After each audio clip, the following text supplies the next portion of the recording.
Sorry very sorry. चुप काहे बाड़ू कुछ बोला औरी।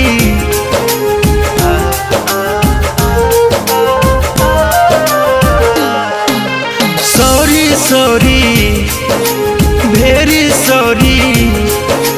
चुप काहे बाड़ू कुछ बोला औरी।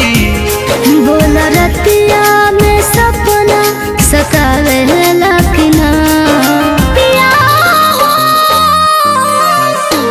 गले के याद तोहरा आवे लखना पिया हो गले के याद तोहरा आवे लखना।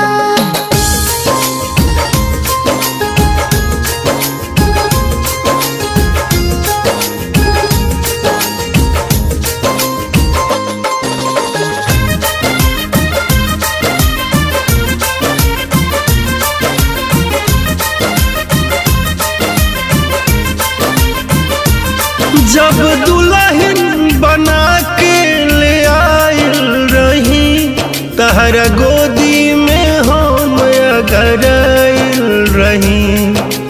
भोरे भोरे रखिया दोनों लाल भइल रहे राजा जी के गोदिया में कमाल भइल रहे।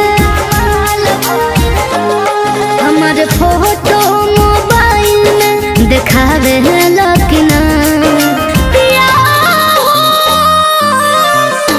गले के याद तोहरा आवे लकिना पिया हो गले के याद तोहरा आवे लकिना।